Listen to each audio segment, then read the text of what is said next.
بسم الله الرحمن الرحيم الحمد لله رب العالمين والصلاة والسلام على نبينا محمد وعلى آله وصحبه أجمعين أما بعد. Donc ceci est le cours numéro 6 dans la lecture du livre Fath al-Rahim al-Malik al-Allam de Cheikh l'imam Abdurrahman ibn Nasir al-Sa'di rahimahullah.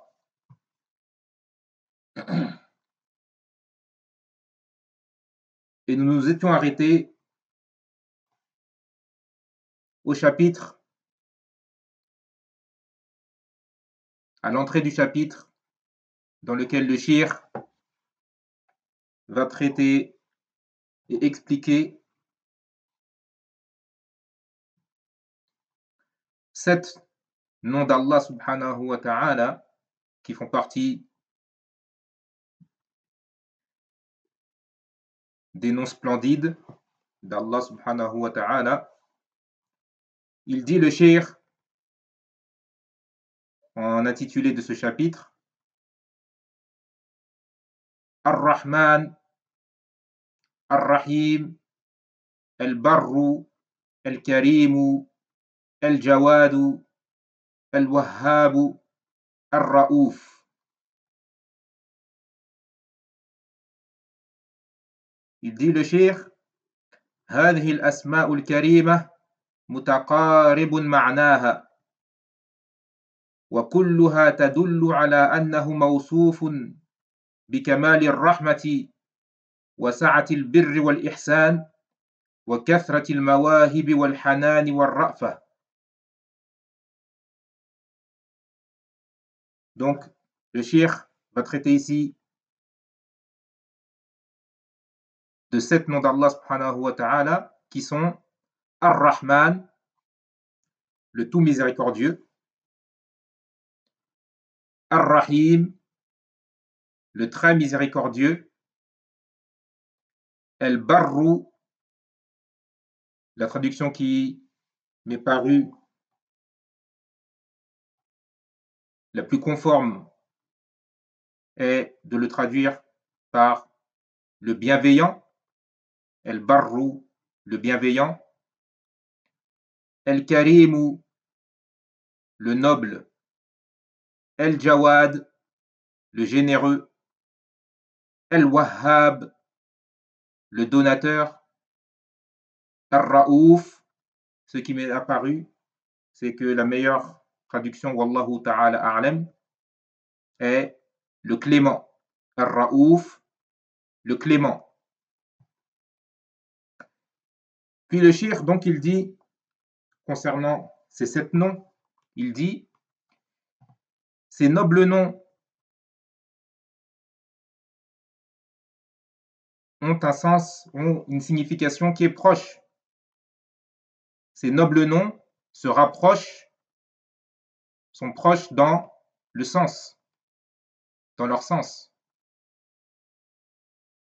Et tous indiquent qu'Allah subhanahu wa ta'ala se caractérise par la plénitude de la miséricorde, la largesse de sa bienveillance et sa bienfaisance, et par l'abondance de ses dons, de sa tendresse et de sa clémence.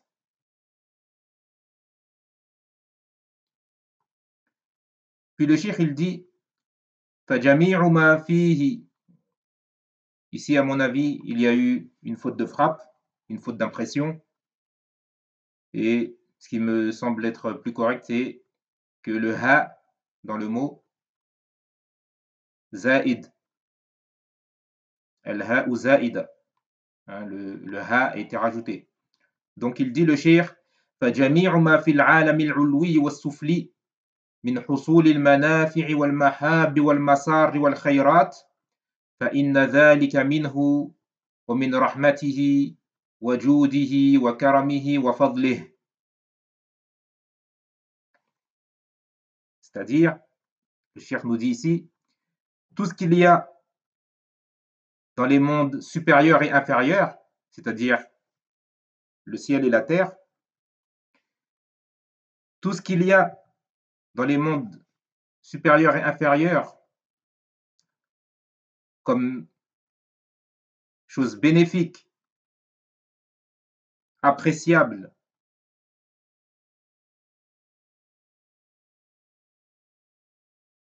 source de bonheur et de bien, tout cela, il nous dit le cheikh, provient d'Allah subhanahu wa ta'ala et de sa miséricorde, de sa générosité, de sa grâce. كما أن ما صرف عنهم من المكاره والنقم والمخاوف والأخطار والمضار فإنها من رحمته وبره. Tout comme et de la même façon, toutes les choses détestables, difficultés, craintes, dangers, toutes ces choses qui sont écartées des gens qu'il y a dans les cieux et sur terre, toutes ces choses qui sont écartées d'eux, tout cela fait partie de la miséricorde d'Allah subhanahu wa ta'ala et de sa bienveillance. فإنه لا يأتي بالحسنات إلا هو ولا يدفع السيئات إلا هو. Car nul n'amène les bienfaits à part lui et nul ne repousse les méfaits à part lui.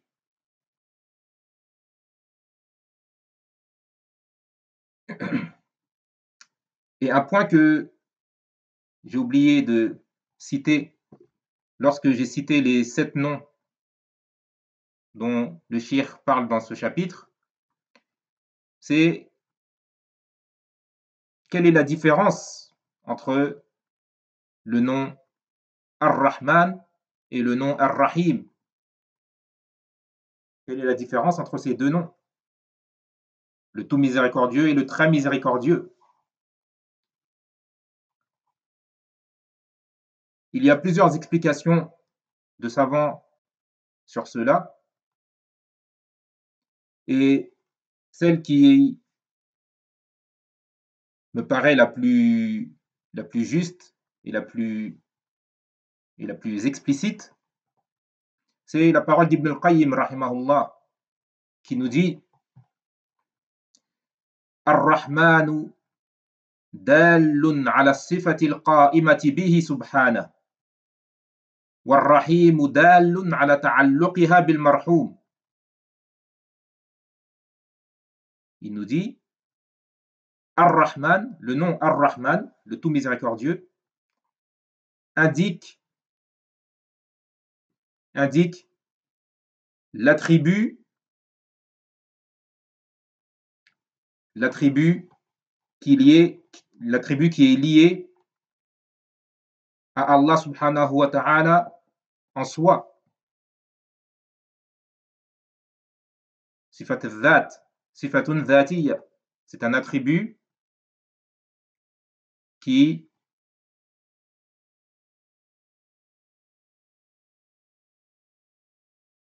est intrinsèque à Allah subhanahu wa ta'ala et qui est en lui-même. Et Ar-Rahim, le très miséricordieux, indique l'effet de cette miséricorde,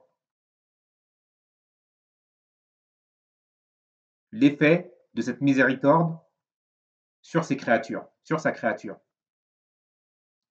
Puis il nous dit, Ibn al-Qayyim rahimahullah, فَكَانَ الْأَوَّلُ لِلْوَصْفِ وَالثَّانِي لِلْفِعْلِ. فالأول دال على أن الرحمة صفته والثاني دال على أنه يرحم خلقه برحمته. Donc il nous dit Ibn al-Qayyim rahimahullah, le premier donc, Ar-Rahman,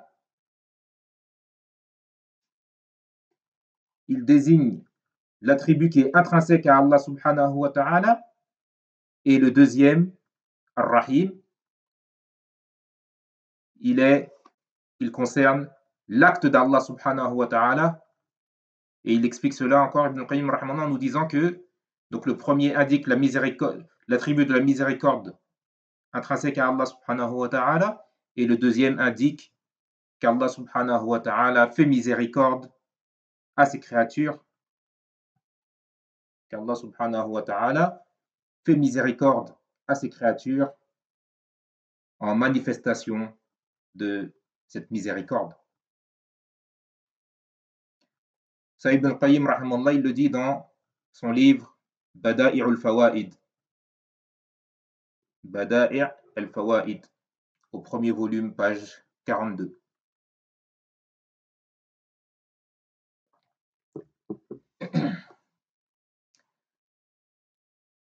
Donc ensuite le cheikh il dit wa rahmatuhu ta'ala sabaqat ghadabahu wa ghalabathu. La miséricorde d'Allah subhanahu wa ta'ala précède et prime sur sa colère. Wa zaharat fi khalqihi zuhuran la yunkar hatta mala'at aqtar as-samawati wal ard وامتلأت منها القلوب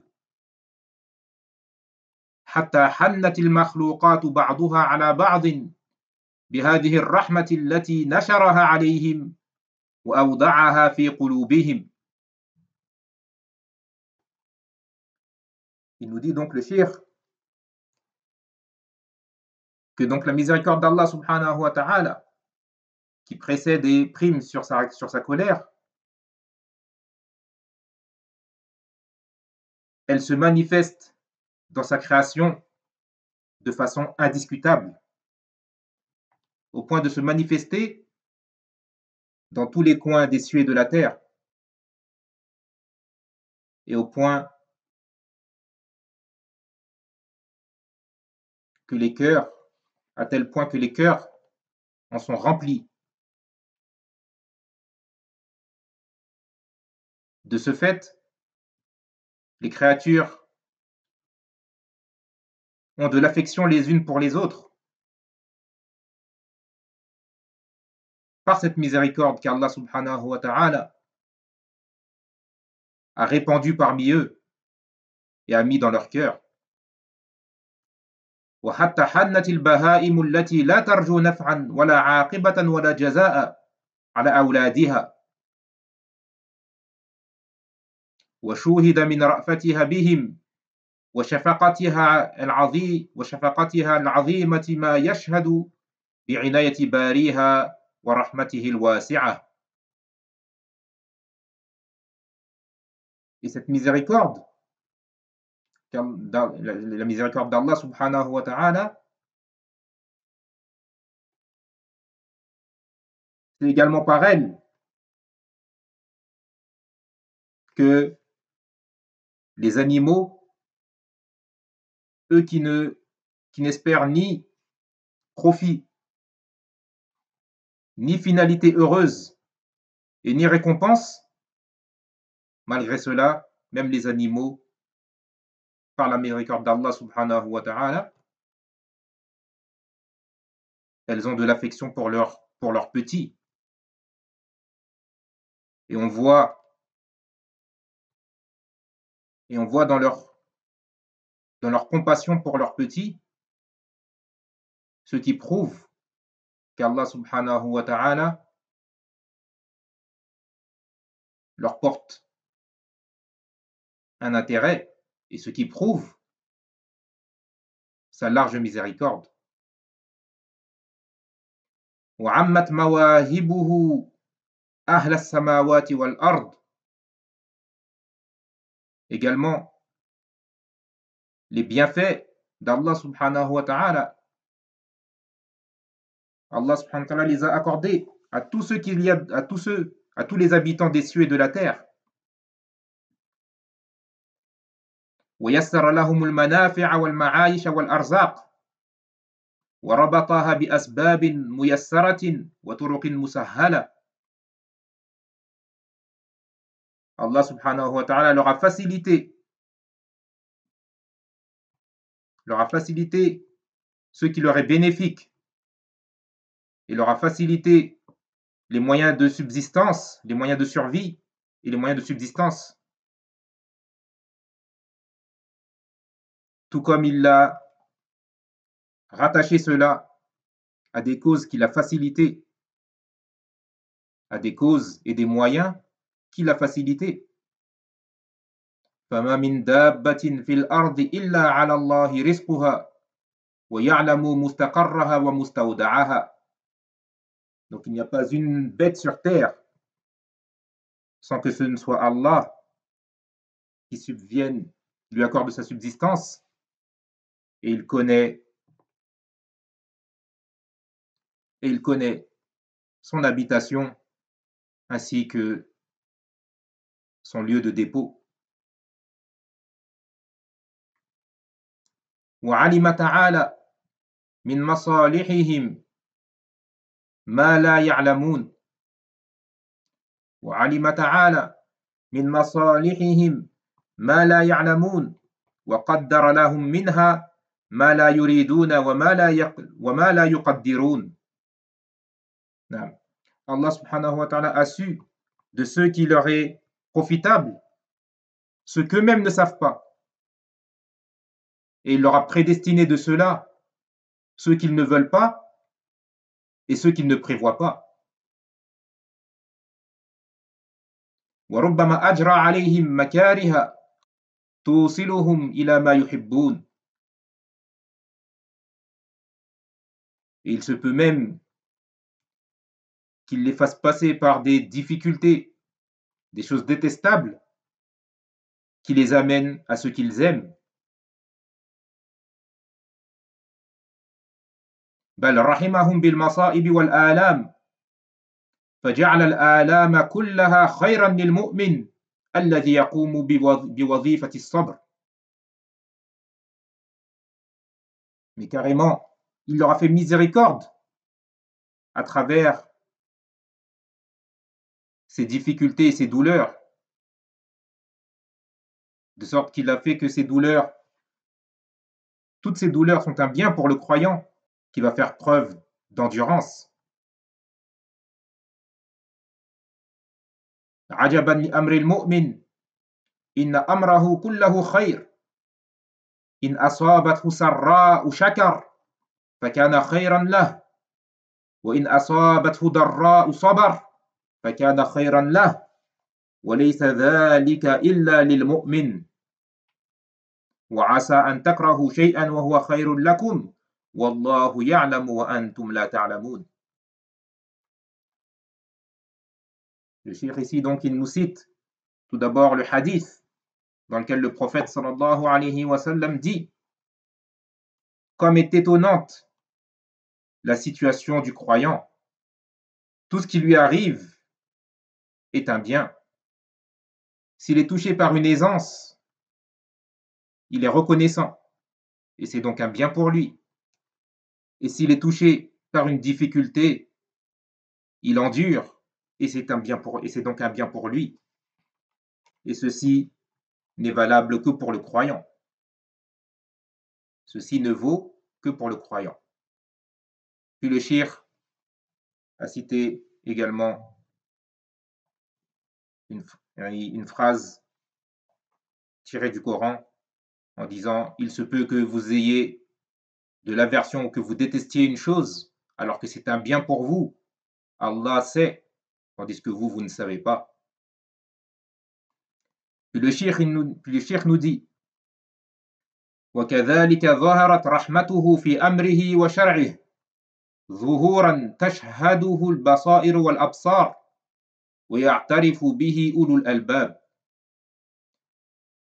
Également, la miséricorde d'Allah subhanahu wa ta'ala apparaît dans ses commandements et dans sa législation, de telle sorte que les gens doués de clairvoyance en attestent et que les gens doués d'intelligence le reconnaissent. فَشَرْعُهُ نُورٌ وَرَحْمَةٌ وَهِدَايَةٌ. Quant à sa législation, elle est une lumière, une miséricorde et une source de guidée. وقد شرعه محتويا على الرحمة وموصلا إلى أجل رحمة وكرامة وسعادة وفلاح. Et cette législation, Allah subhanahu wa ta'ala y a inclus la miséricorde. Cette législation d'Allah subhanahu wa ta'ala, elle contient de la miséricorde et elle amène à la plus grande des miséricordes, au plus grand, à la plus grande des grâces, au plus grand des bonheurs et à la plus grande des réussites. Et le cheikh ici, il fait allusion à l'entrée au paradis, que la législation d'Allah subhanahu wa ta'ala, elle contient de la miséricorde, elle amène à la plus grande des miséricordes, qui est l'entrée au paradis. Puis il nous dit وَشَرَعَ فِيهِ مِنَ التَّسْهِيلَاتِ وَالتَّيْسِيرَاتِ وَنَفْيِ الْحَرَجِ وَالْمَشَقَّاتِ ما يدل أكبر دلالة على سعة رحمته وجوده وكرمه. Allah subhanahu wa ta'ala a légiféré dans sa loi des facilités et y a exclu la gêne et les difficultés, ce qui prouve clairement l'immensité de sa miséricorde, de sa bonté et de sa générosité. ومناهيه كلها رحمة لأنها لحفظ أديان العباد وحفظ عقولهم وأعراضهم وأبدانهم وأخلاقهم وأموالهم من الشرور والأضرار. Et également, tous les interdits qu'Allah subhanahu wa ta'ala a mis dans sa législation sont une miséricorde. Car ces interdits, ils ont été établis afin de préserver des maux. Allah subhanahu wa ta'ala donc a mis tous ces interdits afin de préserver des maux et des préjudices les gens dans leur religion, dans leur raison, dans leur honneur, dans leur corps, dans leurs mœurs et dans leurs biens. فكل النواهي تعود إلى هذه الأمور. Donc tous les interdits reviennent à ces choses qui sont citées, que le cheikh a citées ici, qui est de préserver les gens dans leur religion, leur raison, leur honneur, etc. Et ceci, c'est une chose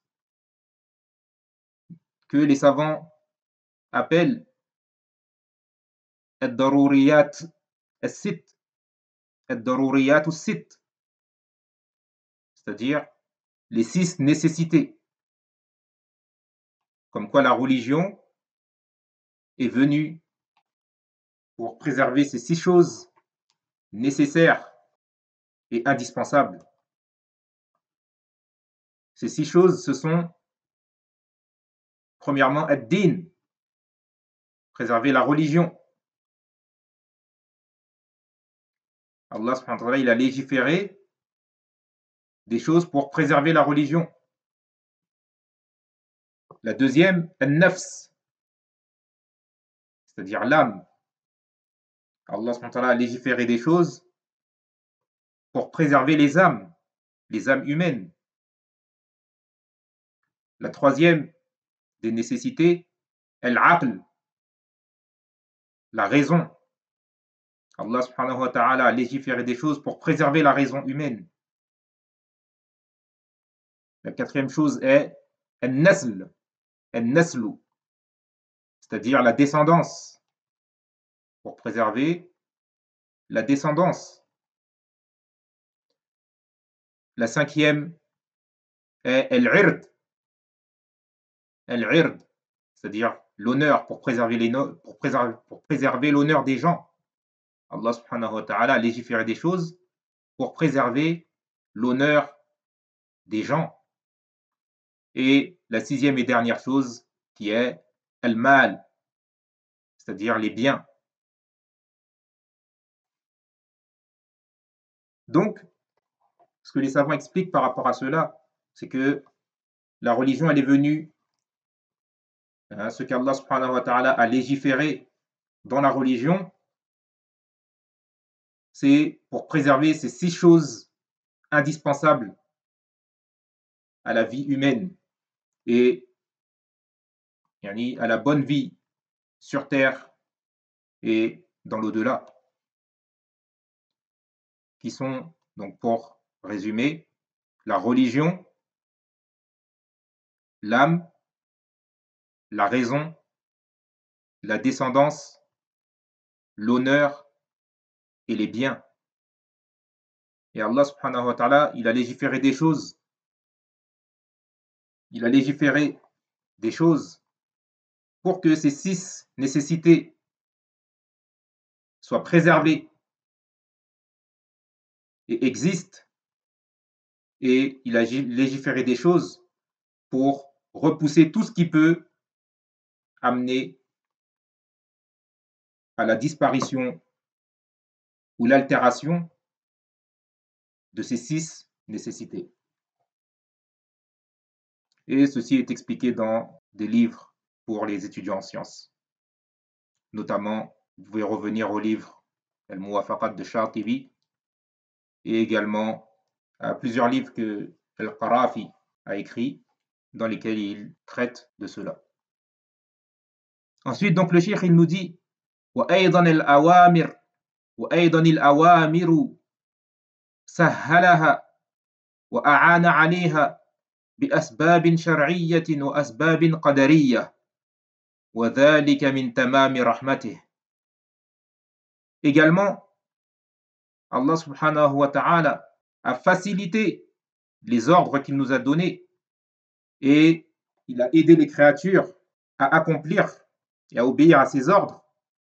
Il leur a facilité et les a aidés à cela par des moyens légiférés dans la religion et également par des moyens dans ceux qu'il a décrétés, et prédestinés dans la création. Et tout cela fait partie de sa miséricorde. Tout cela fait partie de la plénitude de sa miséricorde.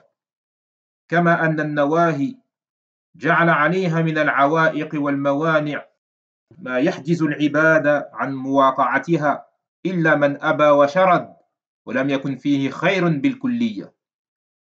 Pareillement, concernant les interdits, Allah subhanahu wa ta'ala a mis des obstacles et des choses qui empêchent les créatures d'accomplir ce qu'il a interdit, sauf celui qui s'y refuse et fuit son obéissance et qui fait partie des personnes dans lesquelles il n'y a aucun bien. وشرع أيضا من الروادع والزواجر والحدود ما يمنع العباد ويحجزهم عنها ويقلل من الشرور شيئا كثيرا. Et il a également légiféré en matière de dissuasion, de punition et de sanction, ce qui empêche les créatures d'accomplir ces interdits et qui va donc diminuer énormément les maux qui peuvent en résulter.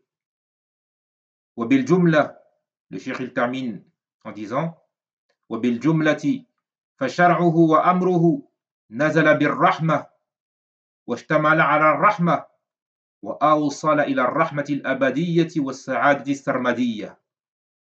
En gros, en résumé, la législation d'Allah subhanahu wa ta'ala et son ordre sont descendus avec la miséricorde, ou plutôt sont descendus par sa miséricorde et contiennent de la miséricorde et amènent à la miséricorde infinie et au bonheur éternel.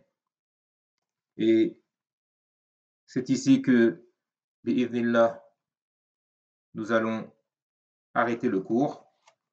هذا وصلى الله وسلم وبارك على نبينا محمد وعلى آله وصحبه أجمعين.